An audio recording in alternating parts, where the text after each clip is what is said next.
In today's video, I'm going to teach you how to create a custom contact property in Hubspot. Whether you're managing contact information for sales, marketing, or customer service, customizing your Hubspot properties can help you keep track of specific information that matters most to your business. Let's dive into the process, which is straightforward and user-friendly. First, you'll want to navigate to Hubspot's homepage. Open your preferred web browser and type in the Hubspot website address, or simply click on a bookmarked link if you have it handy. Once you're there, locate and click on the login button. You'll typically find this in the top right corner of the web page. Enter your email and password, then hit the login button again to access your Hubspot account. If your account uses two-factor authentication, make sure you have your phone or authentication app ready to complete the login process. Once logged in, you'll land on the Hubspot home screen. From here, direct your attention to the main navigation bar at the top and click on Settings. It's usually marked by a gear icon and is often found on the top right. This is your portal to configuring various options and properties within your Hubspot account.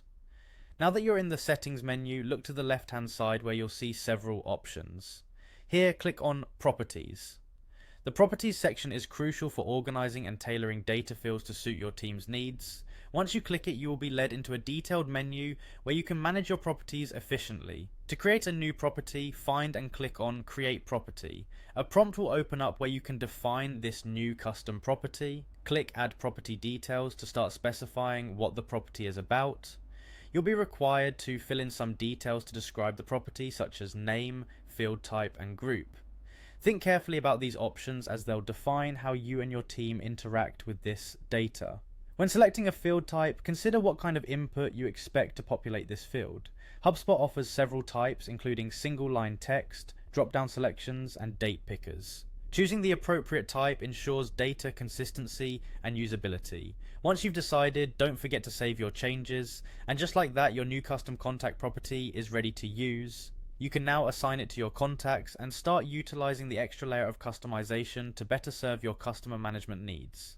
Remember, the aim here is to make your HubSpot experience more reflective of your unique business operations. Whenever you need to adjust or refine these properties, you can always revisit the settings. Thanks for watching, and I hope this guide helps you personalize your HubSpot workspace to better meet your business needs.